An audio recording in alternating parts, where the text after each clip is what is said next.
Buenas noches, a todos los invitados. Vamos a dar comienzo a nuestro Casagrandinos Vuelven a Casa por el Día de la Mujer. Eh, bueno, yo les quería decir, si pensamos en fechas, es desde 1975 que las Naciones Unidas celebran el Día de la Mujer y unos años después lo proclaman oficialmente en una asamblea, pero realmente es el resultado de innumerables esfuerzos y sacrificios. Un 8 de marzo, un grupo de mujeres murió en una protesta en una fábrica textil exigiendo mejores derechos laborales, esto en 1908. Varios años después, mujeres reunidas conmemorando este evento oficializaron una celebración, la necesidad de una celebración o de un día de recuerdo por estas luchas femeninas. Un 8 de marzo también, bueno, realmente un 23 de febrero según el calendario juliano que se utilizaba en Rusia. Un grupo de mujeres rusas se reúnen en 1917 para protestar en contra de la autocracia del zar, pero también en contra de la guerra, un suceso que podríamos decir que pasa hoy también. Entonces, hoy conmemoramos esta lucha y también otras luchas afines a la lucha femenina, ¿no? La lucha de las disidencias sexuales, las minorías étnicas, los derechos de la naturaleza. Y esta conmemoración es un momento para recordar, para celebrar, un momento unificador y una oportunidad de reforzar la lucha por nuestros derechos, nuestra participación en ámbitos políticos, sociales, culturales, económicos, y también una apuesta para encontrarnos, para narrarnos, para compartir experiencias y para crear vínculos. Y eso es lo que vamos a hacer hoy en nuestro Casagrandinos, reforzar vínculos, contarnos nuestras experiencias. Tenemos unas invitadas especiales para eso. Pero antes quiero darle la palabra a Marcia Gilbert, la fundadora de nuestra universidad y una mujer cuya experiencia también siempre es grato escuchar. Marcia. Bueno, muchísimas gracias. Es un momento de gran felicidad y emoción saber de esta organización ahora de los Casagrandinos. Sí, es muy importante el Día de la Mujer y esta es una universidad formada por mujeres. Hay una doble razón para, no digo festejar, pero sí para encontrarnos orgullosos. Yo sigo mucho las ideas de una filósofa psicóloga americana que se llama Carol Gilligan, y ella habla mucho del encuentro, ¿verdad? Ella cree que las mujeres tienen una habilidad natural para identificarse más con el dolor y con las necesidades. Y después de todo esto que hemos vivido nosotros en Ecuador, con los muertos en las calles, con las cuestiones del COVID y ahora esta tremenda guerra que nosotros pensamos que ya no se iba a dar con Ucrania.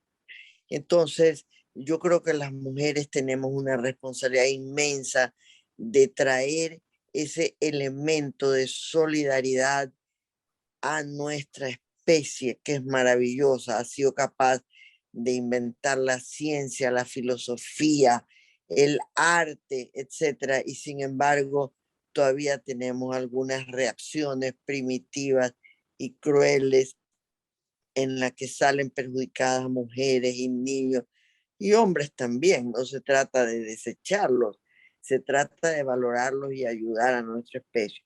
Estoy feliz de verlas a ustedes, las voy a acompañar un ratito porque tengo otra cosa ahora. Felicito a los organizadores y qué lindo verlas a ustedes, una que dice estoy en España, estoy acá, que están haciendo sus vidas en otras partes. Les mando un abrazo inmenso a ustedes y también a sus compañeros que nos están acompañando hoy. Eso es lo que yo quería decirles, las quiero mucho. Sigan luchando por una especie pacifista. Eso es todo.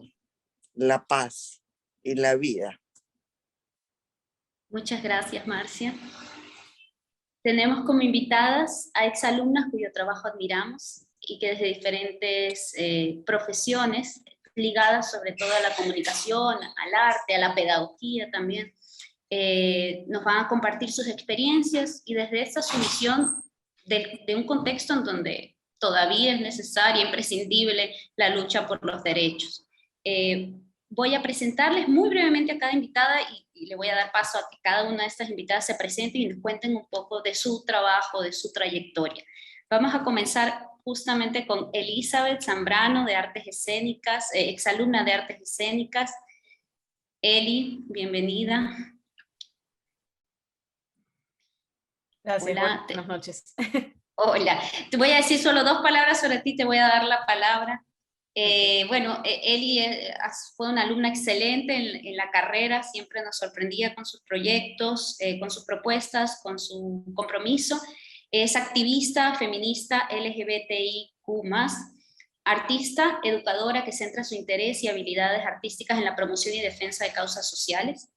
Actualmente está culminando un máster de educación inclusiva en la Universidad Casagrande y también un diplomado en pedagogía teatral en la Escuela Superior de Arte Dramático de Barcelona. Bienvenida, Eli. Gracias. En primer lugar, pues agradecerles por la invitación. La verdad es que le decía a Loti, no me emocionó mucho cuando me hicieron la propuesta. Y nada, ahora pues muy brevemente compartirles un poquito de lo que yo hago y lo que estoy haciendo actualmente. Yo soy artista, como bien ha dicho Diana. Me he dedicado principalmente al ámbito de la actuación. Poco a poco en el camino fui descubriendo que podía ir ampliando, digamos, lo que podía hacer en la carrera. He dirigido, escribo, actualmente estoy escribiendo un proyecto nuevo. También hago producción, actúo, hago un poco de todo. He como tocado un poquito de todas las ramas que me permiten las artes escénicas. Y nada, por el camino me fui encontrando con la docencia, también a través de la universidad, que me dieron la oportunidad de empezar como ayudante de cátedra, y de ahí seguí, pues, viendo el tema. Sobre todo ahora me interesa mucho la educación no formal. Estoy terminando el máster, me vine a Barcelona porque me dio el arranque de regresar a mi casa, porque al fin y al cabo yo me crié aquí en Barcelona. Y bueno, así a grandes rasgos, mi acercamiento un poco con el activismo, siempre he estado muy ligada al feminismo desde adolescente. Creo que siempre todos mis proyectos de titulación, ya sea de bachillerato, de la escuela o de carrera, e incluso de mi máster, mi tesis de fin de máster, han estado vinculados siempre a temas relacionados con las mujeres, con el movimiento feminista. Cuando yo me gradué en 2018, y me siento muy orgullosa de decir esto a día de hoy, el proyecto con el que yo me titulé en Casagrande, más de 3 años después, me sigue acompañando a día de hoy. Yo escribí un proyecto que se llama Ahora por Nosotras, que es una obra de teatro que aborda las problemáticas sobre temas de violencia de género. Y bueno, ese proyecto nació como algo pequeño, de un pequeño formato, unos 20 minutos, y a día de hoy ha crecido y se ha convertido en una obra de mediano formato, perdón, que me ha permitido, pues, les voy a compartir un poquito unas imágenes. Este proyecto ya tiene su recorrido. Desde el 2018 lo he estado presentando y actualmente, pues, ha pasado por el Festival Internacional El Encuentro de Mujeres en Escena de Quito, ha estado en Ambato, ha sido parte del Festival Internacional de Artes de Guayaquil, y ahora tenemos la propuesta muy ambiciosa con Tite Macías y Bruno López, que han sido mis productores este último año, y sin ellos yo no podría haber estado donde estoy. Les agradezco muchísimo, porque sobre todo Tite ha sido una mujer que admiro muchísimo, también es exalumna de la universidad, y tenemos la ambición ahora de intentar llevar esto a la función judicial del Ecuador. Estamos trabajando en eso, estamos empezando a hilar cosas. Ese va a ser el camino que va a seguir este proyecto. Y bueno, a día de hoy, creo que una de las cosas que más me enorgullece de este proyecto es saber que he podido diversificar, digamos, la práctica escénica y sacar un poco mi trabajo del escenario convencional y poder llevarlo a otros sitios donde quizás, si no lo hubiera pensado desde el activismo, no lo habría llevado. Con esta obra, el año pasado hicimos una alianza con el CEPAM Guayaquil y con la Fundación Juntas de la Mano, y logramos llevar esta obra a poblaciones, a público que quizás no hubiera tenido la posibilidad de llegar a ellas si lo hubiéramos mantenido en el teatro convencional. creo que ha sido una de las cosas más enriquecedoras que me ha dado este trabajo, el poder acercarme a la gente de esta manera, compartir mis vivencias, porque al fin y al cabo esta obra es un pedazo de mí. Entonces, rescato muchísimo de todo este proyecto que me ha acompañado durante tantos años, el saber que se me acercan mujeres a decirme, yo no sabía que estaba atravesando un ciclo de violencia hasta que vi tu obra. Me lo podían haber dicho mis amigas, me lo podían haber dicho gente que conocía, pero hasta que no lo vi, hasta que no te vi a ti en escena, no me di cuenta. Y creo que mi trabajo está ahí. Hacia donde quiero llevar lo que hago es relacionar siempre el arte con la política, porque al fin y al cabo no puedo desprender mi quehacer de la escena con mis intereses políticos. Actualmente, pues bueno, estamos moviendo otras cositas aquí en España. Hace unas 3 semanas firmé con una agencia de representación de actores aquí en España. Estamos moviéndonos en eso para empezar a tocar como otras puertas en Barcelona. Y nada, eso, un poquito como para resumir lo que he venido haciendo en estos últimos años y lo que estoy haciendo ahora acá en Barcelona. Sobre todo, ahora con este diplomado en pedagogía teatral he logrado como que aunar mucho mejor todo lo que había visto en el máster en temas de educación y todo lo que vi a nivel Estoy en un artístico. Creo que Zoom. se complementó muy bien ahí. Muchas gracias, Elizabeth. Me imagino que como yo, muchos tienen preguntas para hacerle a Elizabeth. Guarden sus preguntas, las pueden ir escribiendo en el chat. Vamos a comenzar con la presentación de todas las invitadas y después tendremos un espacio para preguntas. Andrea Crespo, exalumna de Comunicación Social, Convención en Redacción Creativa. Andrea es poeta, docente, comunicadora, activista, trabajadora social, bueno, me puedo ver de largo. Ha sido Premio Nacional de Poesía David Ledesma en el 2017 por su poemario Libro Émbrico y Premio Nacional de Poesía Aurelio Espinosa Poli en el 2016 por su poemario Registro de la Habitada. Sus poemas han sido publicados en diversas antologías y revistas de poesía ecuatoriana e hispanoamericana. Ha sido productora de campo de algunos documentales sobre derecho a la protesta, memoria y narraciones orales, la migración, y directora y asesora de comunicación en instituciones públicas y culturales, bueno, docente de la Universidad de las Artes y, bueno, un currículum extenso que ahora resumí rápidamente. Andrea, bienvenida.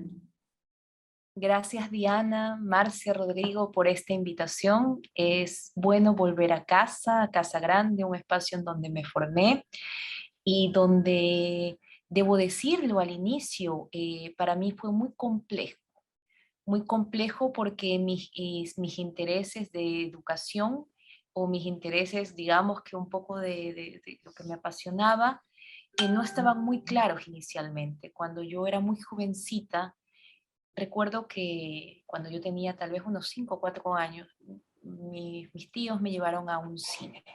Y yo recuerdo que estaba llorando porque la sala se puso oscura. La sala estaba toda oscura. Y yo recuerdo que abrí los ojos y había un niño que estaba dándole de comer a un hombre que estaba crucificado. Y de repente yo no sabía que estaba viendo Marcelino Pan y Vino, ¿no? Yo era muy pequeña, tenía unos 4 o 5 años. Pero lo que yo recuerdo es que caminé hacia la pantalla y toqué la pantalla, porque yo quería tocar a Dios. Y para mí, digamos que esto es un poco lo que de una u otra forma siempre quise hacer. Y aunque soy agnóstica, no tiene que ver directamente con una religión en particular, pero sí tiene que ver con que desde muy niña me sentí conmovida sobre el dolor de las personas. No sé por qué. Tal vez porque mis padres eran campesinos, porque mis padres no tuvieron una educación formal, porque cuando yo accedí a la universidad, hubo un esfuerzo enorme de una red familiar para que yo pueda ingresar a la universidad, porque no habían recursos económicos. Y si la universidad Casa Grande no me hubiera dado a mí casi que un 80% de beca, yo no lo hubiera hecho, porque pertenezco a ese grupo de personas del Ecuador que no tiene acceso a educarse, que no son privilegiados. Pero tuve acceso, tuve la oportunidad de hacerlo. y traté de hacerlo de la mejor manera. Tal vez no fue una gran estudiante en cuestión de notas, pero comencé a hacer un camino a nivel de la política. ¿En qué sentido? No tiene que ver con ningún partido, no pertenezco a ningún grupo, pero comencé a trabajar considerando siempre esto, considerando que desde qué lugar hablo, desde mi lugar de enunciación, y es el lugar de enunciación de una mujer campesina, de padres campesinos, una persona de clase media baja, que de repente tiene la oportunidad de educarse. ¿Qué vas a hacer con esa educación? Y para mí eso tenía que ver con una responsabilidad.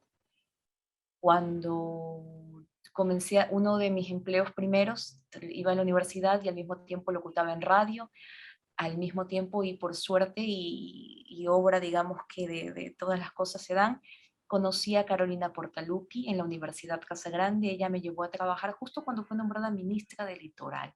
Entonces comencé a trabajar en comunicación cuando ella estaba como ministra del Litoral y desde allí, digamos que comencé a trabajar en el sector público. Fui directora técnica del Consejo Nacional de Cinematografía en ese tiempo, que era la revisión de los procesos técnicos de películas, documentales. Comencé a trabajar también uno de mis últimos trabajos fue trabajaba como asesora de comunicación en el Ministerio de Educación del Ecuador, pero también como directora de áreas de artes literarias en el Ministerio de Cultura y Patrimonio. Actualmente, bueno, hasta este mes soy docente en la Universidad de las Artes en lengua para los chicos de la nivelación. Y digo esto de forma rápida porque creo que lo más importante y para muchas de nosotras, independientemente de los logros que podamos tener a título personal, creo que como Marcia lo ha recalcado en un inicio, las mujeres siempre de una u otra forma mantenemos en nosotras esta forma de retribución. Es decir, cómo hacemos que aquello que hemos aprendido, que aquello que sabemos, forma parte del tejido social, florece en donde estamos, genera nuevas prácticas, nuevos sentidos. ¿De qué forma? La forma en la que enseñamos es una forma en la que puede multiplicar saberes. Los últimos 5 años de mi vida me he dedicado a dar clases en la Universidad de las Artes, en la nivelación, a chicos que vienen de diferentes lugares y desde estratos muy populares y desde provincias y que quieren ser artistas, músicos, productores populares, que quieren ser pintores, y vienen con este gran interés, pero que al mismo tiempo te das cuenta de las grandes deficiencias que existen en la educación pública, y te das cuenta de cuál es tu rol allí. Y siempre he pensado en lo indispensable, y esto tal vez, ¿no? Yo les he dicho en una instancia, ¿no?, que soy agnóstica, pero ahora retomo la teología de la liberación, la importancia que es ser luz en el mundo, tratar de ser luz en el mundo desde una perspectiva laica. Siempre he tratado en mis clases, y es de algo de lo cual me siento muy orgullosa, de que sean instancias, no importa en lo que se está enseñando, de que se hable desde los derechos humanos, que todas las personas sientan dignidad de lo que son, de lo que pueden conseguir, y que la educación es la vía más poderosa para tener dignidad, para levantar nuestro rostro, para que no nos digan, es que reclaman, es que se quejan, es que... No, los derechos nos los debemos. Todo ser humano tiene derecho a la educación, tiene derecho a ser alimentado, tiene derecho a tener un trabajo digno. Y hay que buscar mecanismos y formas en donde las aulas se convierten en espacios para hablar de temas que aparentemente son incómodos, pero que son temas fundamentales. Hemos tenido más de 2000 años de una inmensa cultura en donde de una forma teocristiana decimos a veces y muchas veces, lamentablemente, no hablemos de ciertos temas, no hablemos de política en las aulas, no hablemos de feminismo, no hablemos de esto. ¿Y qué tenemos? Tenemos un mundo en guerra, tenemos un mundo en donde las mujeres todavía tenemos una brecha laboral tremenda, en donde hay una pandemia que tiene que ver porque los seres humanos seguimos inmiscuyéndonos y devastando y depredando sistemas, ecosistemas. Por eso es pertinente hablar de política, porque tenemos que hablar de estos asuntos que aparentemente son delicados, porque en la medida en la que todos podemos dar voz a un problema, podemos llegar a acuerdos. De otra forma no. Y entiendo mi forma de vida como una forma de vida feminista en todos los ámbitos, en la docencia, en mi relación con pareja, en lo que hago en casa, en donde estoy, Es decir, el feminismo no es solo una corriente política o para algunas personas que tal vez no conozcan una instancia nueva que aparece. El feminismo es una forma de ver la vida, en donde las mujeres somos sujetos legítimos de derechos. Y lo más importante, en donde todas y todos debemos construir un nuevo orden social, una nueva forma de vida distinta, que cambia todo. No se trata de cambiar ciertas estructuras, se trata de que el sistema está mal y hay que cambiarlo. Y bueno, también soy poeta, entonces, esto a breves rasgos.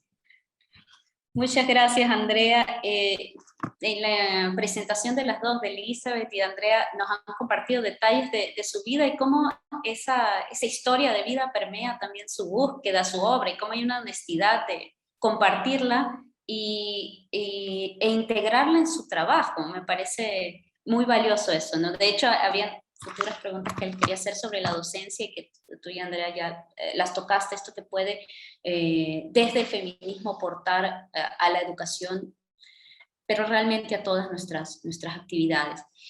Voy a presentar a Gaby, no sé si está aquí porque el internet está de Gaby. Ah, sí, llegaste. Bueno, Hola. Gaby es diseñadora. Wow. Diseñadora gráfica e ilustradora, Gaby Romero.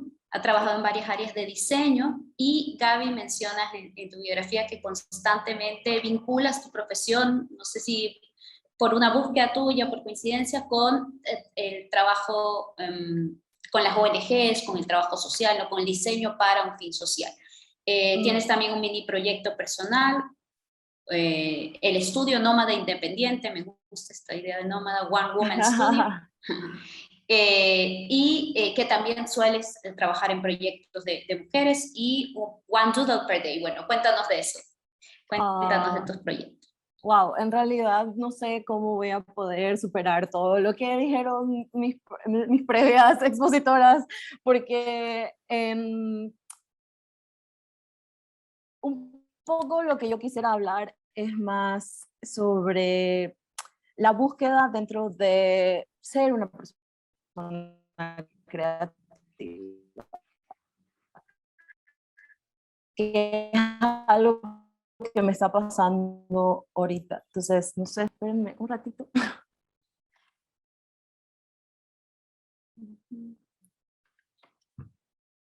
Por favor, me dicen si pueden ver mi pantalla. Sí. Ya.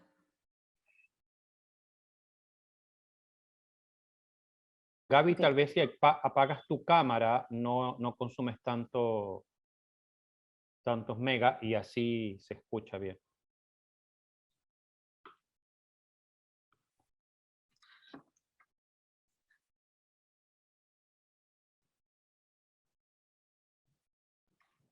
Ah, no se escucha bien. Se está cortando un bien. poco. Gaby, Sí, no, te decía, si cortas tu cámara, ¿me pueden escuchar, sí o no? Ahí sí, ahí sí, exacto. A ver, ¿me pueden escuchar un poco mejor? Sí, ¿no? sí. Bueno, un poco acerca de mí. Va a tomar como que una partida desde el 2020, que creo que fue un año muy caótico para todos en todos los aspectos, ya sea personal, ya sea en el campo de creatividad. Bueno, muchas cosas pasaron. Entonces, eso es un poco un resumen del resumen del resumen del resumen de mi vida. Nací en 1991, pasó un poco de cosas, me convertí en diseñadora freelance en el 2017, de ahí en el 2020 se detuvo el tiempo a través de la pandemia y por esas cosas de la vida me gané una beca para irme a estudiar a Corea del Sur en plena pandemia, entonces yo cogí y me mudé de país. En el 2014 empecé mi proyecto de ilustración, que es One Doodle per Day, y entre esas dos fechas, 2017 y 2019, empecé el estudio Nómada, que es One Woman Studio. Lo digo Nómada por referirme a otra cosa que no sea el común freelanceo. Entonces, un poco de experiencia laboral que en realidad es algo que solo le interesa a las personas que van a contratar. Entonces, un poco acerca de Wonderful Birthday. Wonderful Birthday es realmente mi proyecto personal muy querido, en el cual experimento sobre muchísimas cosas. Nunca pensé que llegaría a ser. He trabajado junto con Converse, he trabajado con Vetero en hacer talleres y cosas muy interesantes también desde la perspectiva de compartir con mujeres. El taller con Converse fue muy chévere, ya que fue destinado a hacer algo con chicas. Participé con Witty, KitKat, también hice una colaboración con CEPAM. No sé si reconocen estos cuentos que son bastante famosos. Bueno, la universidad tuvo el chance de hacer uno solo e independiente, que se llama Aventuras Desconocidas Bacanas, que fue una tesis, realmente no recuerdo en qué año fue, y tuve el agrado de participar. Y esta tesis más o menos como que me cambió un poco la perspectiva de la vida y de un poco cómo mi trabajo siempre va a estar vinculado a, como decían mis anteriores expositoras, a lo social, que siempre hay una responsabilidad, siempre existe un sentido de responsabilidad de lo que hacemos, ya sea algo que podemos minimizar dentro de nuestra profesión, eso va a servir para compartir con el resto y demostrarles a los otros. Aquí yo aprendí y conocí mucho acerca de mujeres ecuatorianas invisibilizadas y me llamó muchísimo la atención, y esto hizo que yo aprendiera a salir de mi zona de confort. Me hizo investigar más allá de lo que yo tenía sentado por lo que era lo social, por lo que era ser parte de algo, por lo que era ser feminista, ser activista. One Woman Studio es donde diseño. Y por esas cosas de la suerte, diría yo, del universo, de cualquier cosa que crean, cuando yo empecé a hacer freelance y salí de un ambiente muy tóxico de agencia, la mayoría de mis clientes fueron mujeres que querían lanzar sus propios proyectos, mujeres que tenían ideas interesantes, ideas de compartir. Esta es una cliente mía que es de Estados Unidos. Entonces, una vez más, me di cuenta que yo podía aportar desde mi profesión, ¿verdad?, hacia aquello que tal vez el resto no lo puede plasmar. Y puede que esta charla sea mucho así de mostrar portafolio y de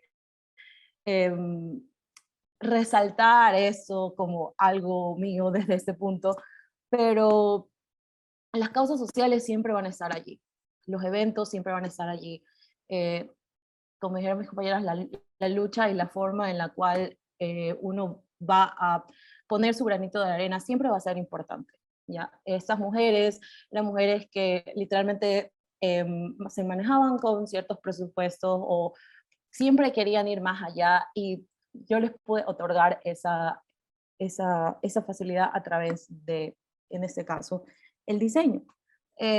Participar en proyectos sociales también es algo que nació en mí desde hace ya mucho tiempo, y siempre he querido hacerlo con esta propuesta de Crayola, que creo que es algo que las personas siempre me comentan, en las cuales tengo que mencionar, porque me parece muy bonito y divertido. Es una oportunidad de un proyecto sobre crayones para los niños que no pueden ver. Entonces son crayones braille, y eso es simplemente como que una propuesta. De allí un poco más hacia el portafolio. Esto fue un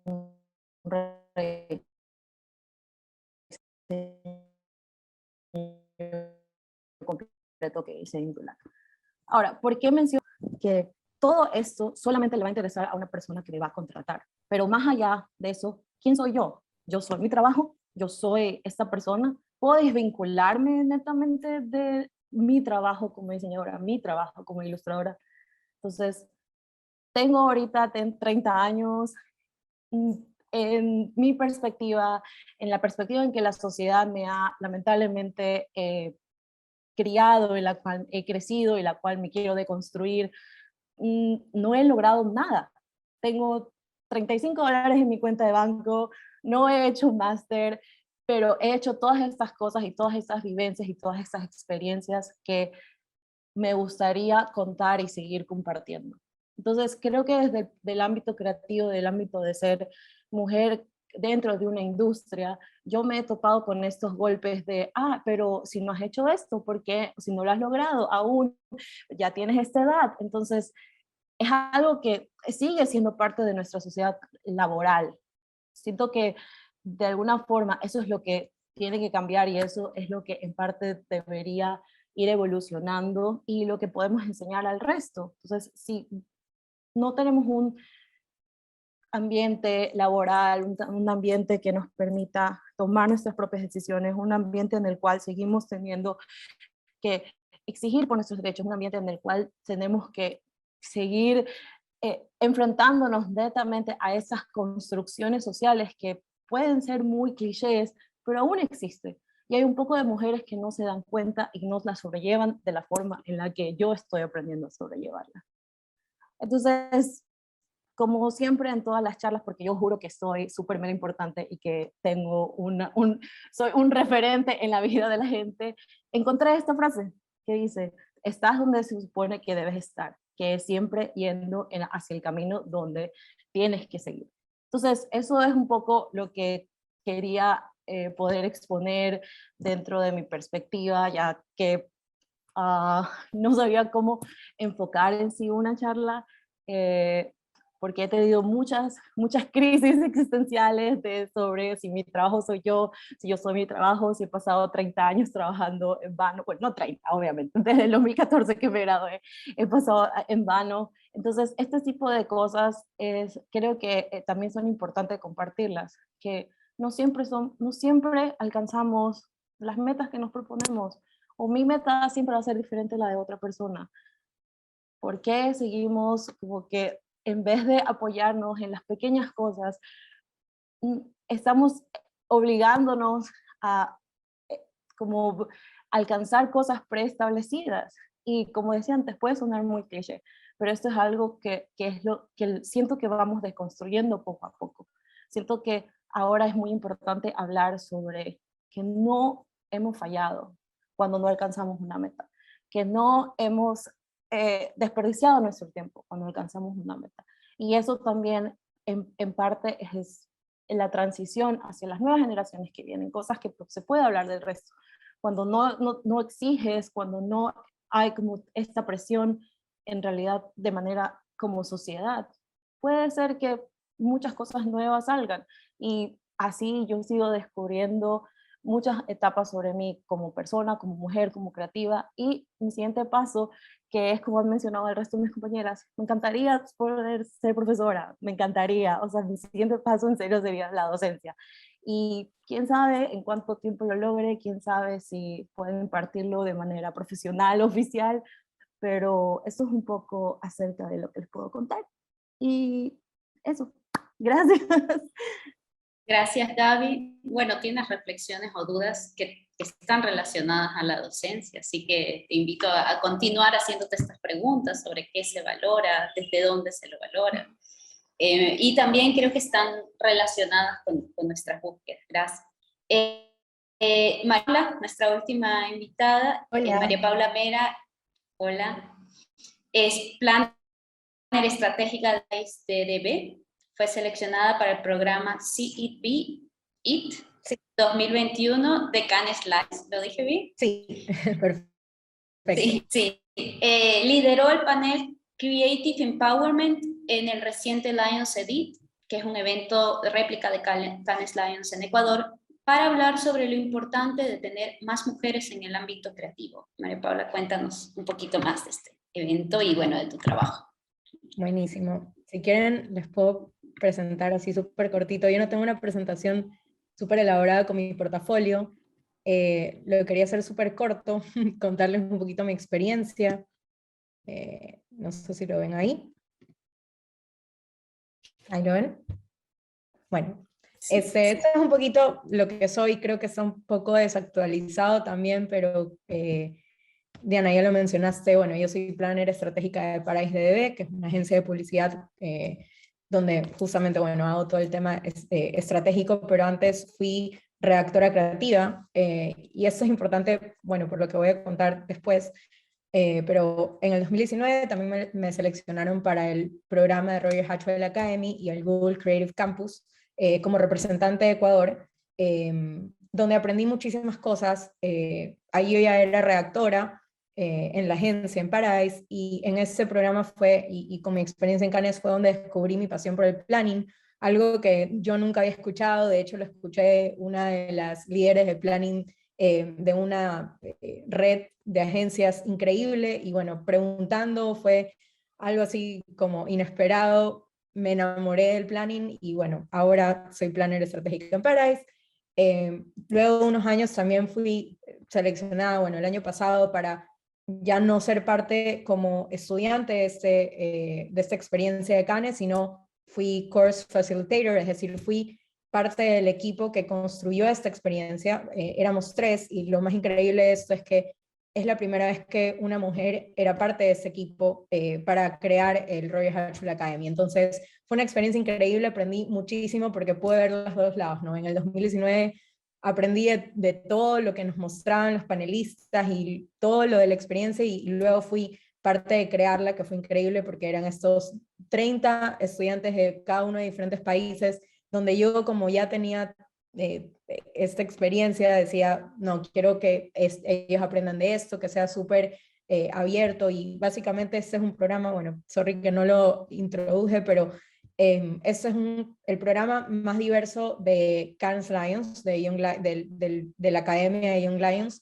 Es también el programa de más jóvenes, porque son los más chiquitos de todo el festival, hasta los 21 años de hecho es, y nada, como ya decía, son chicos de las nacionalidades del mundo y van a aprender, y es espectacular. Bueno, evidentemente me gradué de la Casa Grande de Comunicación Social con mención en marketing. También estudié en Brother Planner Estratégico, y como Diana ya lo mencionó, fui parte del programa de Seedbeat en El Dorado, que es un programa justamente para visibilizar la relevancia de las mujeres en la creatividad. Fuimos 8 seleccionadas, eran 6 colombianas, una mexicana y una ecuatoriana que era yo, y fue un programa increíble, no solo porque era visibilizar el tema de las mujeres en la creatividad y empoderar el empoderamiento, sino ahí, a diferencia de Roger Hatchwell, aprendí lo importante de estar bien tú, de construir un equipo, de lo relevante que es primero ser persona antes de ser creativo. Y creo que no solamente se basa en la creatividad, sino en cualquier ámbito, en cualquier profesión. Es importante primero preguntarte si estás bien tú, si lo que estás haciendo es ético para ti, si, bueno, muchísimas cosas que tienen que ver con justamente tus creencias y también las peleas que quieres tener dentro de lo que llevas a tu trabajo, que bueno, es lo que también han presentado las otras invitadas anteriormente. Y eso es sumamente importante, y fue ahí donde lo descubrí también. Y básicamente después de eso, lo último que también hice fue ser moderadora de este panel en Lionsgate, que es el evento réplica de Cannes aquí en Ecuador. Y este panel se llamaba, uy, me sale que está pausado. Ahí está. Ese panel se basaba en... No se mueve la presentación, María Paula. No, sigue ahí. Solo para como ahí terminar, este panel, último panel que hicimos en Lionsgate fue se llamaba Creative Empowerment, y al inicio, bueno, el invitado principal fue el World Women Foundation, que es esta fundación que ayuda a potenciar a las mujeres emprendedoras y a darle más oportunidades a las mujeres.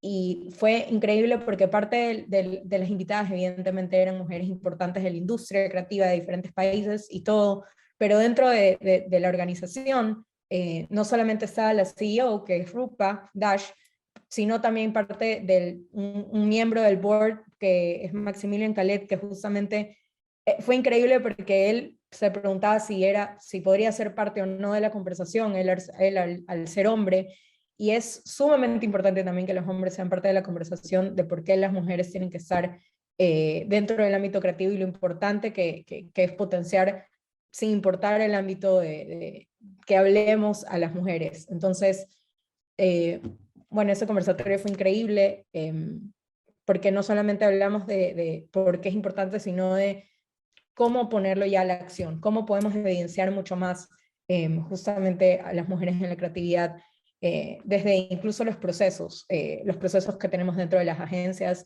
de las marcas, de cualquier trabajo que se haga. Y bueno, para contarles un poquito más sobre mí, que es, como decía, una presentación así súper rapidita, estos son algunos de los clientes con los que he trabajado. Y yo me defino básicamente como planner estratégica, también fui course facilitator, pero digo que soy travel writer, me encanta escribir sobre mis viajes en un blog que tengo que mover mucho más, pero me defino así y creo que también eso es importante de las enseñanzas que me han traído estas experiencias que mencioné anteriormente, que es creerte a ti mismo. Si tú crees que puedes hacer algo, simplemente hacerlo. Ya también fui copywriter, y también digo que soy como keynote art director o iMovie filmmaker, porque a pesar de que son herramientas no tan profesionales, por así decirlo, tan pro, trato de hacer lo mejor que pueda dentro de eso, y por eso me defino así como directora de arte de keynote o filmmaker de iMovie. Trato, no es mi mejor, no es lo mejor, el mejor trabajo, obviamente un director de arte lo va a hacer mejor, pero bueno. Y finalmente, bueno, como mi enseñanza más grande dentro de toda mi experiencia en la carrera es que es esta justamente, everyone is creative. Lo saqué muchísimo del Roger Hatchell Academy porque eso es a lo que vas a aprender tal cual. O sea, dentro de la academia son chicos de todas las nacionalidades, sí, pero también de todos los ámbitos de la carrera de la creatividad. O sea, van a ir directores de arte, van a ir redactores, van a ir filmmakers también.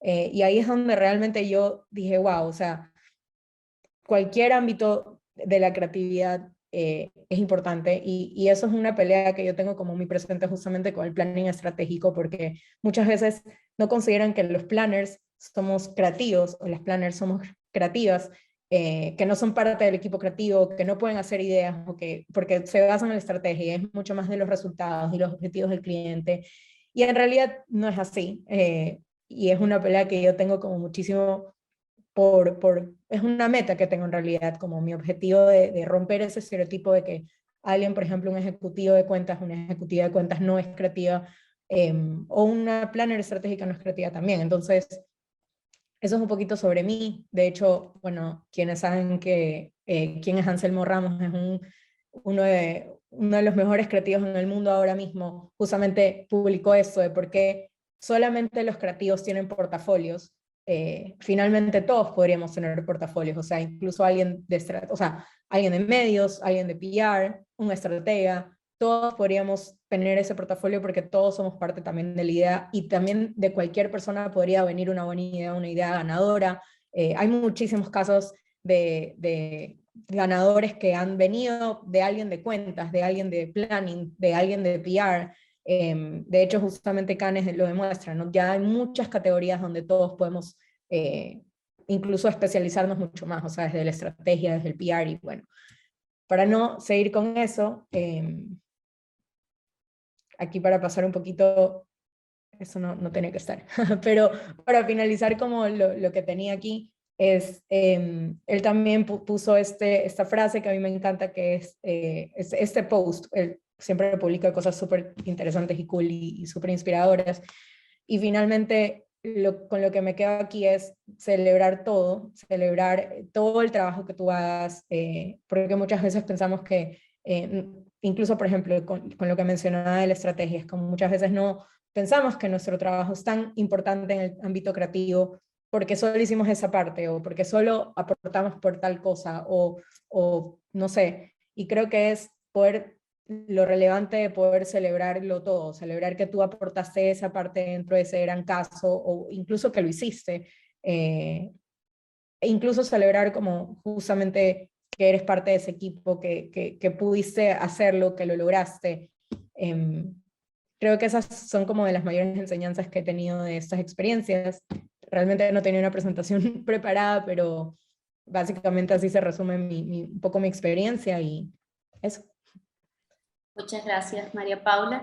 Yo quería hacerles una pregunta, no sé si a todas las invitadas, si quieren contestar, las que quieran contestar sobre un poco desde sus prácticas, de repente ya lo mencionaron, pero pueden ahondar en eso, como mujeres, ¿qué estructuras o prácticas arraigadas les han representado retos, ¿no?, en su campo laboral?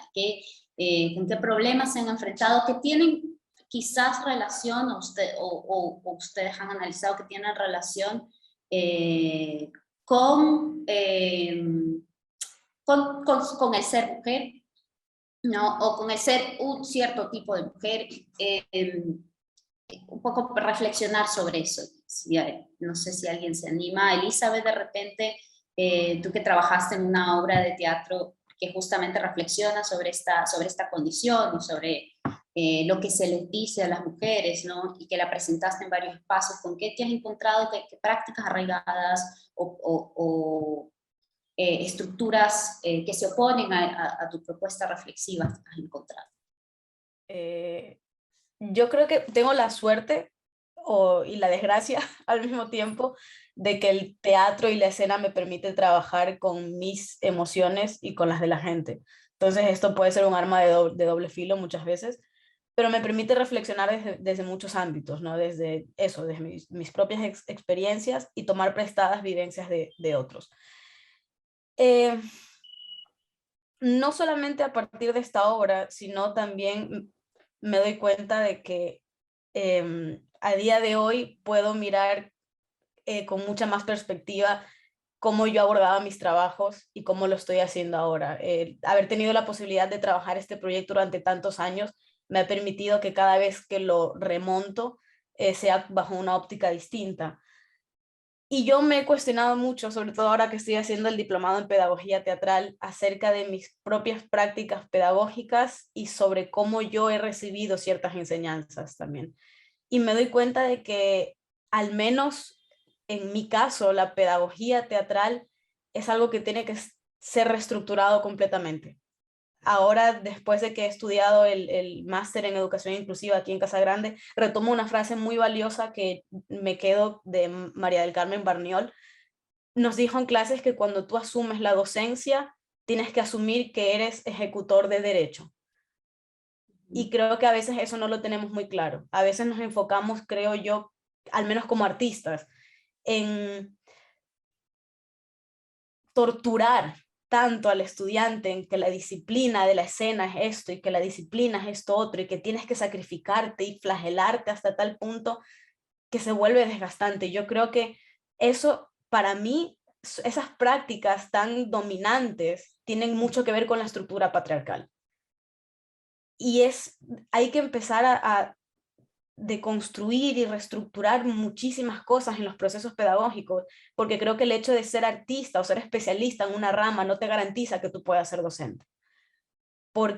Y esto lo he aprendido también mucho desde el activismo, que la docencia es acompañar procesos. Así como tú como activista acompañas los procesos de tus compañeras y de tus compañeros, no todo el mundo está preparado para acompañar estos procesos. El otro día en clases de pedagogía teatral me decían, ¿qué se necesita para sostener a un ser humano? Y ahí me dejaron con esa pregunta y me botaron y me mandaron a la casa y me dejaron un fin de semana entero pensando en esto. ¿Qué se necesita para sostener a un ser humano? Yo tengo 26 años, lo estoy aprendiendo en el proceso. Yo estoy aquí porque a mí me ha sostenido mucha gente en el camino y a día de hoy reflexiono y digo, yo he metido mucho la pata cuando he tenido chavales, chicos jóvenes a mi cargo. Yo soy voluntaria de Cruz Roja y trabajo con niños que, bueno, han sufrido violencia basada en género, temas de violencia vicaria. Y ahora que trabajo dando estos talleres de gestión emocional para estos niños y reviso cómo yo lo hacía antes, que en algún momento también llegué a trabajar con niños en Ecuador, digo, yo he metido mucho la pata justamente porque había absorbido estas estructuras de entender la docencia como una figura de autoridad que domina, que controla. Y eso es precisamente lo que quiero cambiar ahora y lo que estoy viendo ahora después de haber pasado por todos estos aprendizajes en temas de educación.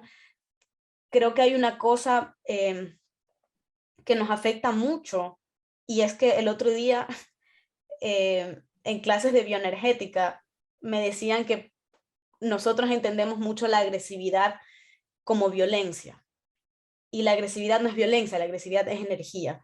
Y creo que cometemos el gran error de siempre querer erradicar, por ejemplo, la agresividad en nuestros niños, en los educandos en general, porque entendemos que la violencia es agresividad, y la agresividad es solamente energía, energía que canalizada te permite defender tu dignidad como ser humano.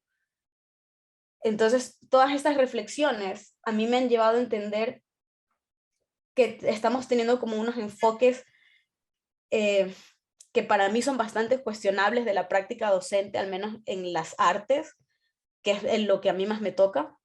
Y eso también me ha llevado a cuestionarme cómo yo me paro frente al mundo como mujer al recibir una enseñanza y al mismo tiempo al impartirla. Y siento que yo las he recibido de una manera, y justo como mujer que acompaña y que sostiene, las estoy devolviendo de otra manera diferente.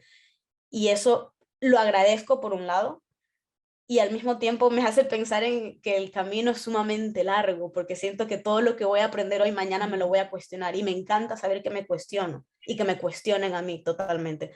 Entonces, no sé si he contestado a tu pregunta, pero un poco como me han venido todas estas cosas a la cabeza, y digamos que va por ahí un poco todo lo que estoy como replanteando y reestructurando dentro de mis prácticas, tanto en el ámbito de la docencia como en el ámbito de lo artístico.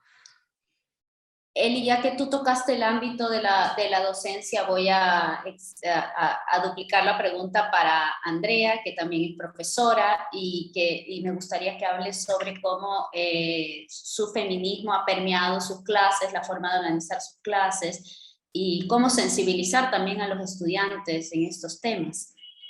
Andrea, no sé si estás... Sí, gracias Diana por la pregunta, gracias a todas, las estaba escuchando. Creo que de una u otra manera, nosotras siempre buscamos, las personas que asumimos un feminismo, ¿no? Buscamos cómo incorporarlo a nuestra praxis de vida, ¿ya?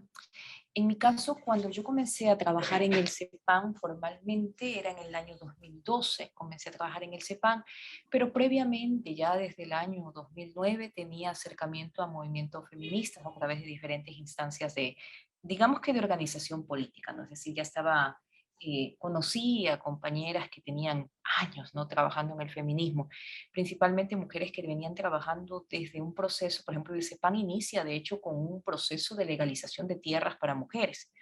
Inicia con procesos para que la tierra sea un acceso, digamos que posible, y que las mujeres que están y se organizaban en las casitas del Guasmo, en algunos sectores, puedan tener digamos que estas herramientas, ¿no? Para las cuales la tierra es un derecho.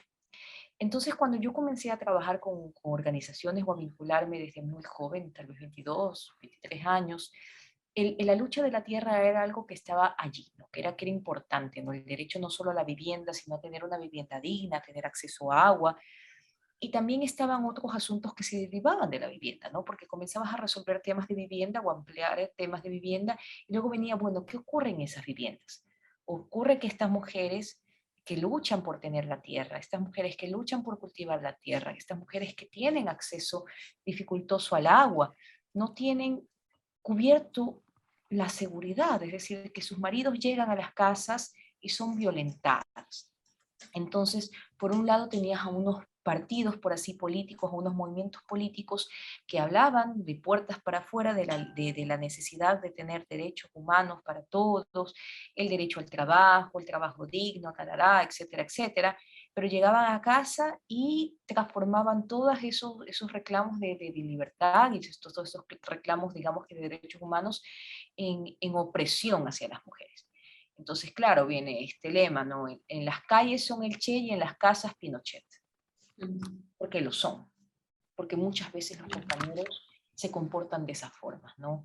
Hablan de Ucrania, hablan de la red, de la guerra, hablan de una serie de cosas y de los infortunios de la humanidad, pero son incapaces de reconocer a los derechos de las mujeres como derechos legítimos. Son incapaces de verlas como un legítimo otro. Cuando yo comencé a dar clases me di cuenta que esto era algo muy palpable desde jóvenes. Porque claro, es decir, el hecho de ser mujer biológica no te exime de no pensar que estas prácticas culturales están en ti. Es decir, nacer mujer no te hace feminista per se.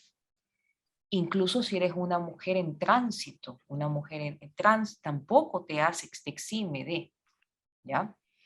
Entonces, mucho menos a los hombres. ¿Por qué? Porque estamos hablando de una sociedad de privilegios. Claro, cuando tú señalas a una persona y le dices, bueno, lo que pasa es que tus privilegios son los que mantienen a otros en opresión, es normal que salgan frases, voces diciendo, pero es que no todos somos así, pero es que solo una minoría, tal cosa. Entonces comienzan a minimizarse que, claro, vivimos en unas culturas de violación, vivimos en una serie de prácticas que realmente lo que hacen es mantenernos al margen de unos avances equitativos.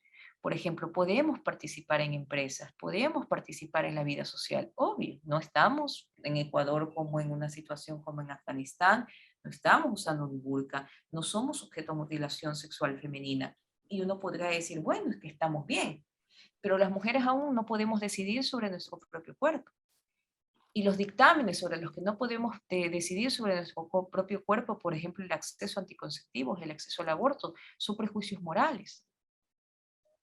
Que alguien te diga cosas como, por ejemplo, es que eso es un pecado, va a matar a un inocente, o por algo le pasó, la violaron, es que andaba de puta, o cosas por el estilo. Es decir, las prácticas ocurren y tú cuando tú eres docente te das cuenta que esos grandes condicionamientos morales con respecto a la falta de equidad ocurren en el aula. Y tienes dos salidas. O no las topas y te dedicas a dar tu clase de creatividad, y te dedicas a dar una clase de escritura, o haces algo que es mucho más difícil. Y dices, esto tiene que ver con esto. Es decir, hacer una ecuación lógica, no solo moral, sino una ecuación de un plano intelectual. La forma en la que entendemos el canon literario, por ejemplo. Decimos, vamos a hablar del canon literario. Y nombramos a Shakespeare, nombramos a Miguel de Cervantes, nombramos a Melvin, nombramos a García Márquez y comenzamos a nombrar una serie de autores. Y de repente nos damos cuenta, y no nos damos cuenta, o decimos, ay, como que nos hace falta un nombre de mujer. Y eso que parecemos que están así, inocuo, vacío, inocente, tiene que ver con todas estas cosas que te he dicho anteriormente. Tiene que ver con la falta de visibilidad política, tiene que ver con cómo nos ven, con cómo nos vemos, y con cómo afrontamos nosotras, porque nos toca a nosotras, este reclamo por nuestros derechos. Porque los hombres no van a ceder sus derechos, no van a ceder sus privilegios. Pero nosotras tenemos que decir que aquello que los otros, que para lo que ellos han considerado normal, que lo que ellos han considerado o que han gozado de un silencio, de la impunidad, para nosotras han sido grandes conquistas y tenemos que hablar. Es por esto que para mí como docente es importante reformularlo todo. ¿Desde qué doy en una clase? Ok, tengo que dar una clase sobre lenguaje, sobre cómo enseñar a escribir correctamente una oración. Que un párrafo está compuesto de oraciones y que las oraciones pueden ser simples y compuestas y y que tiene que tener un objetivo final. Ok, ¿de qué vamos a hablar en esto? ¿De qué queremos conversar? Ok, vamos a hablar sobre temas de inequidad. Vamos a hablar sobre estos temas. Vamos a estudiar bibliografía sobre este tema. Pero al mismo tiempo, si es una clase de lenguaje y quiero que los estudiantes hagan una escritura de una forma, digamos, que lúdica y que aprendan a escribir y soltarse, tengo que incorporar escritura creativa. ¿Les puedo dar un pensum lleno de hombres? Porque los hombres son geniales y escriben bien. Sí, los hombres son geniales y escriben bien. Pero también las mujeres. Entonces viene el esfuerzo de arqueología. ¿Qué mujeres pongo en mis sílabos? ¿Qué formas y prácticas de entender los saberes son feministas y me hacen entender el mundo desde una perspectiva distinta? ¿Cómo me aproximo a la guerra? No solo desde un conflicto geopolítico de la OTAN y desde estos grandes discursos masculinos y patriarcales, sino cómo hablo de la guerra desde las perspectivas de las mujeres violentadas, desde las que se quedan en casa, desde las que están pariendo hijos como que si fueran carne de cañón. Entonces, el enfoque de género es ver todo lo que haces, tu perspectiva de educación, como una perspectiva en donde existen grandes sujetos históricos que han sido considerados subalternos. Y no han tenido espacio en la historia salvo de ser retratados de víctimas. Y decimos, hay que darle voz a los que no tienen voz. No. Todos tenemos voz. Hay que dar el espacio para que esa voz se escuche. Para que escuchemos los testimonios, los relatos, las historias, las perspectivas de esas mujeres, de esas niñas violentadas. Entonces, es un esfuerzo, porque es un esfuerzo de decir, replanteamos la propia noción de educación. ¿Cómo hago unos pensum de unos programas educativos en donde al menos un porcentaje restituye históricamente esos valores de las mujeres que no han estado allí? Y todo ese esfuerzo y esa práctica se revierte en entender un mundo en donde de repente el mundo no es tan solo blanco y masculino, en donde comenzamos a tener otros referentes, porque los referentes son simbólicos, son importantes. Es como decía un poco Bataille, ¿no? Esto sobre el tema de los capitales simbólicos.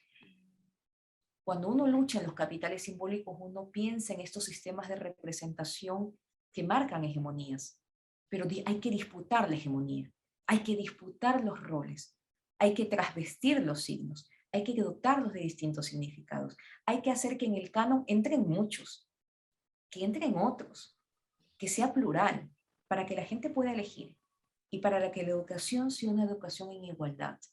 Porque en la forma en la que está implementada la educación en la actualidad no se sostiene. Nos lo ha demostrado una pandemia, nos lo está demostrando una guerra. No solo se trata de un saber hacer, de un resolver, es desde un resolver en la empatía. Y solo puedes ser empático cuando puedes ver a un otro de verdad. Como decía Maturama, ¿no? Como un lector, pero en el fondo es cuando aceptas que una otra persona completamente, distintamente radical a ti, no tiene por qué cambiar, sino desde esa otra edad puede ser incorporada a tu discurso. Y tienes que respetar ese discurso. Y es un trabajo enorme.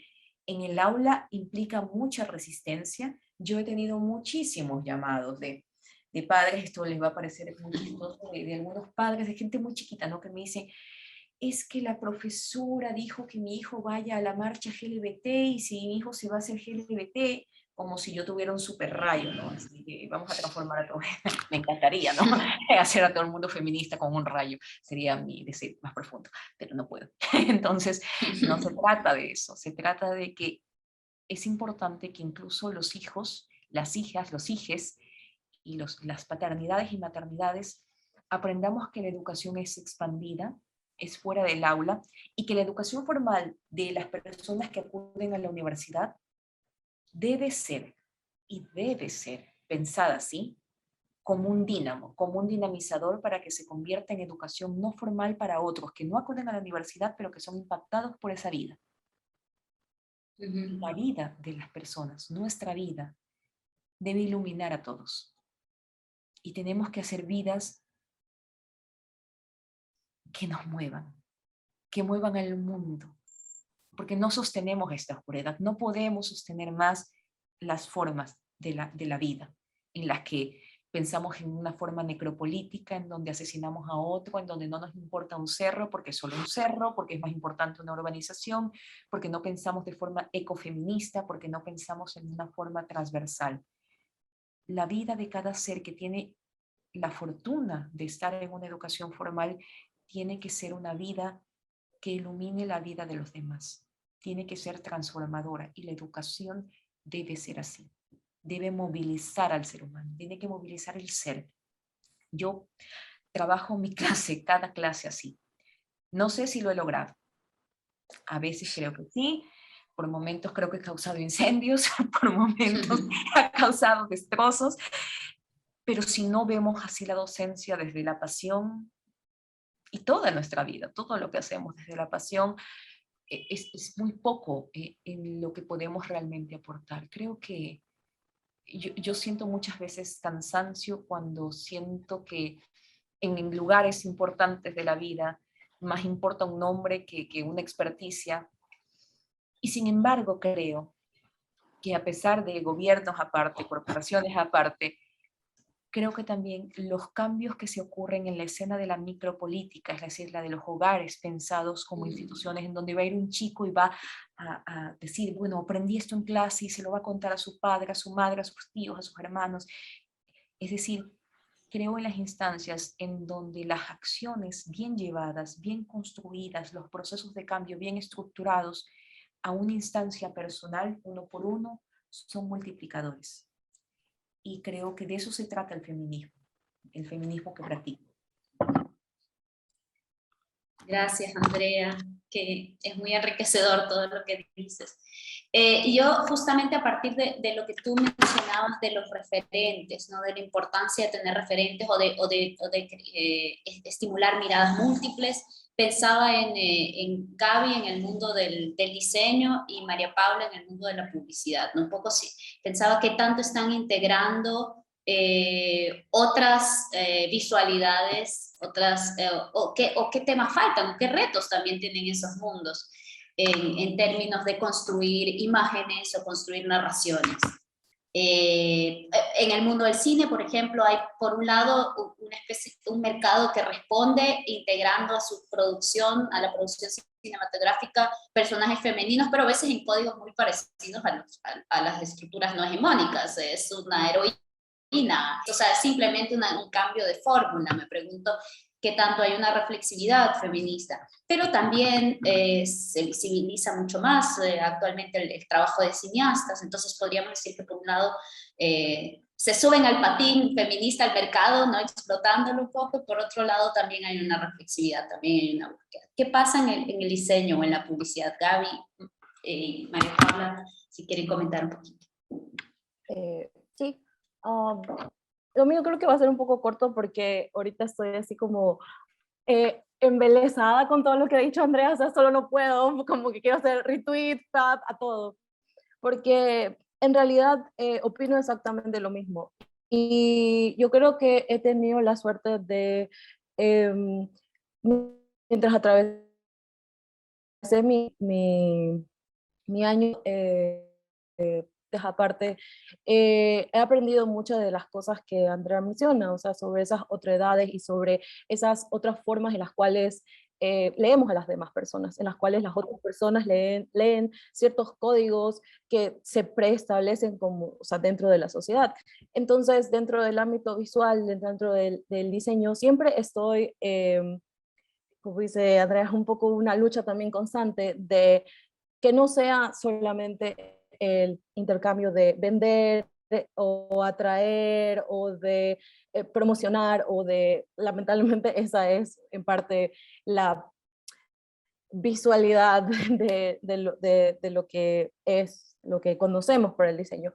Pero por eso me gusta salir de ese, como que de esa zona de confort y tratar sobre educar también a mis clientes, educar a las formas en las cuales la gente consume las cosas, no solamente, como tú mencionas, no solamente lo del cine, o sea, cuestionarnos, porque la verdad el diseño es exactamente todo lo que vemos. Entonces vamos a sobre lo que consumimos. Entonces, ¿por qué escoger, qué sé yo, este tipo de empaque versus, versus el otro? O sea, ¿cómo eso impacta tanto en la sociedad o tanto en nuestros consumos y todo lo que va a venir hacia el futuro? Entonces, creo que ser freelance me ha dado esa ventaja que usualmente a veces en lugares más estructurados como en agencias o como en escuelas, lamentablemente no todas las escuelas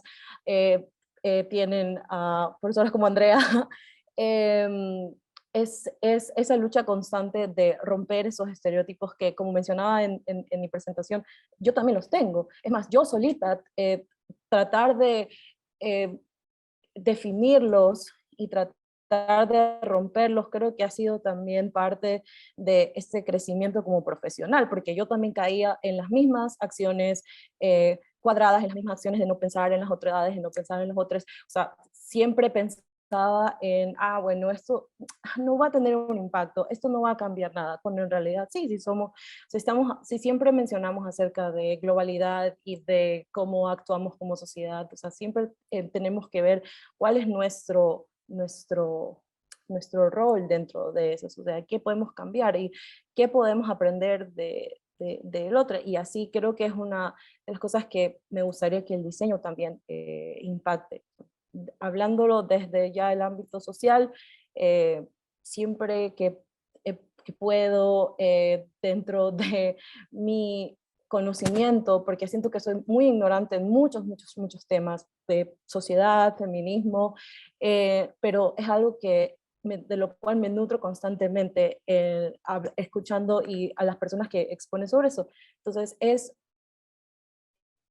como comunicadora, esa debe ser el puente hacia la sociedad. O sea, si hay una forma en la cual yo puedo traducirla en que es el reto, y eso creo que es lo que todos como comunicadores debemos aspirar a. Y esa es un poco mi opinión.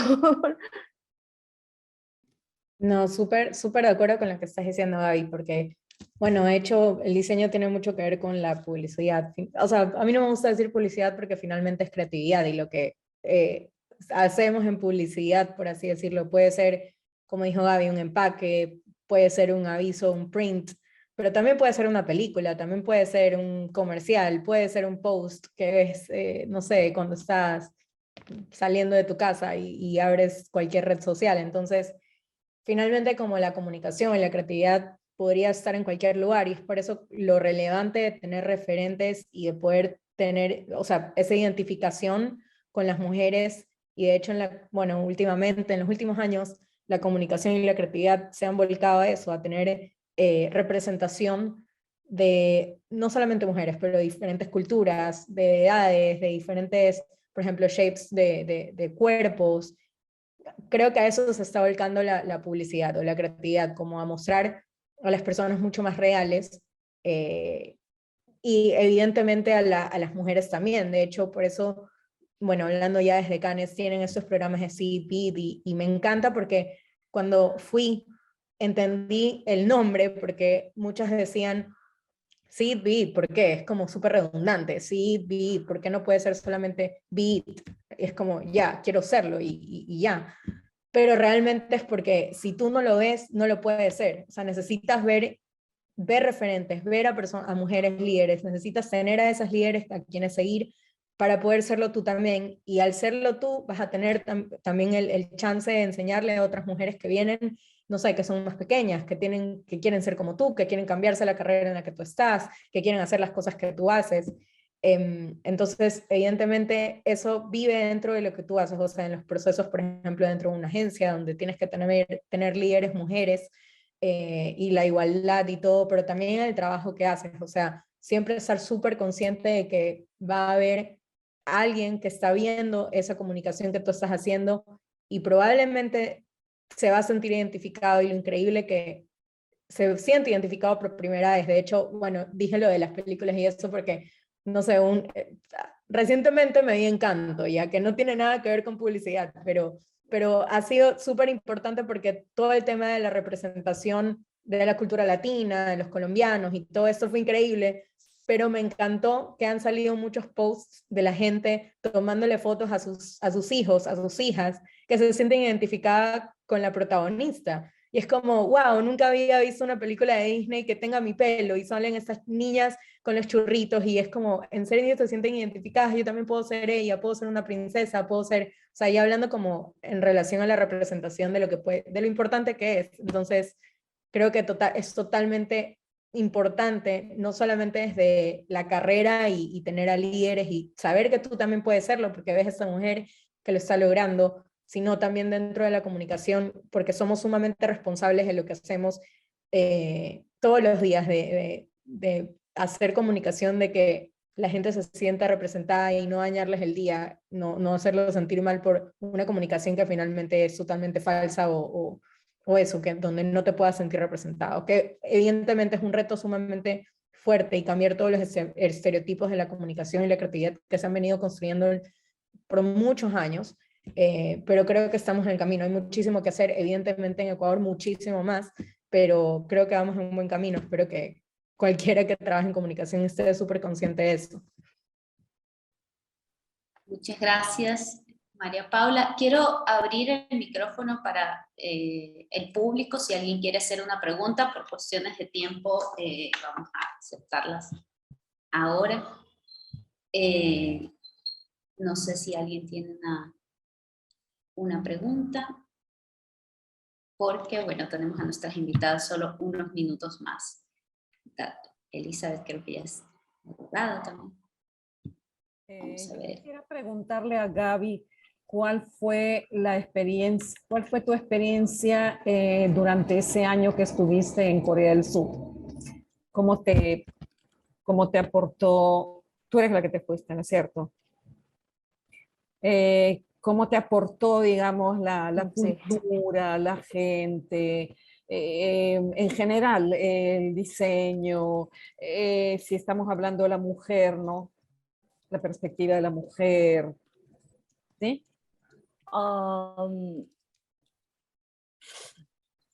Es un poco complejo explicar, ya que, como siempre digo, siempre tenemos diferentes puntos de vista frente a una cultura que no conocemos, frente a una cultura que tal vez tengamos una idea, pero realmente no sabemos hasta que vivamos allí.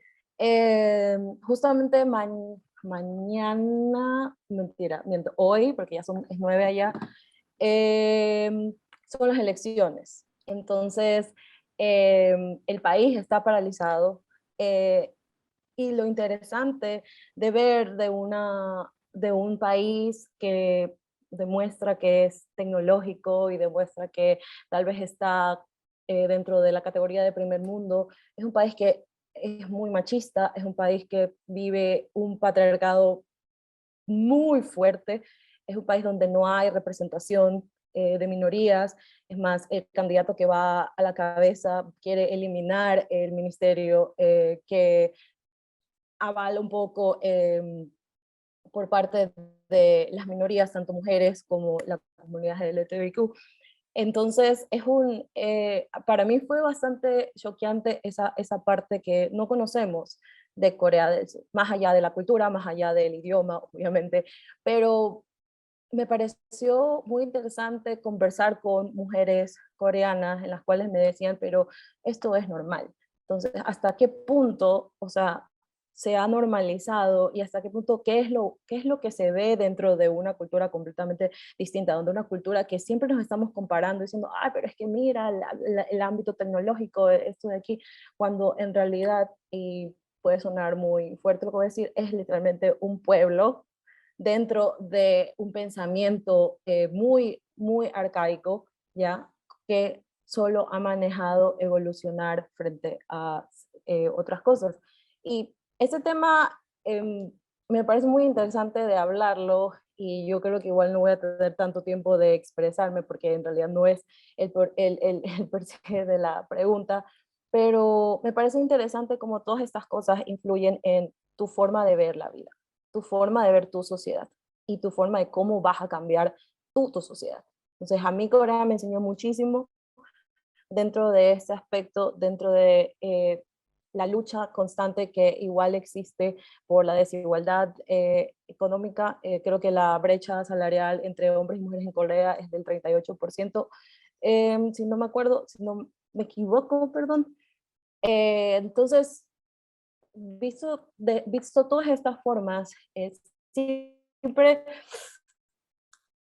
trato de abarcarlo y trato de ponerlo en perspectiva con lo que conozco y dentro de mi propio como cuadrado, ¿ya? Y salir de ese cuadrado y darme cuenta de que, porque al mismo tiempo de que luchaba allá, mientras estaba allá, mientras luchaba por aprender sobre lo que pasaba allá, me desenfoqué un poco de lo que está pasando aquí, y que es exactamente como que lo mismo visto desde otro nivel.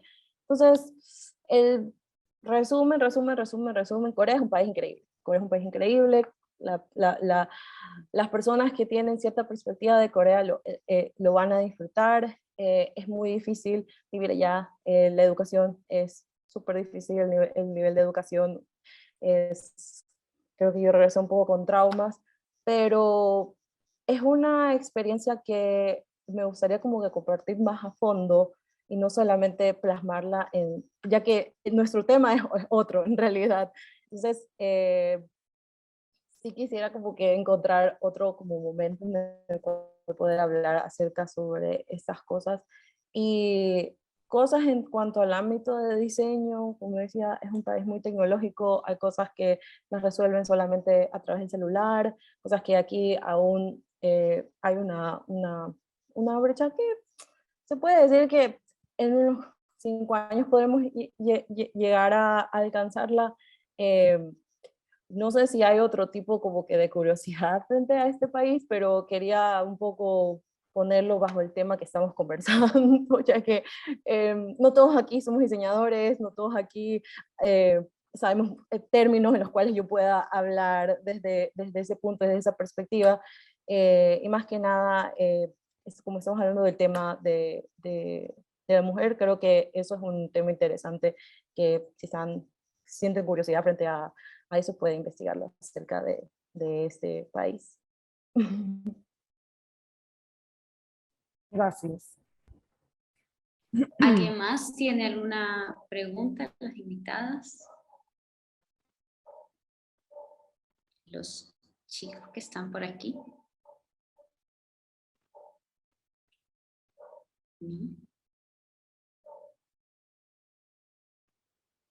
Bueno, pues como para ir cerrando, me parece interesante que en esta conversación han surgido algunas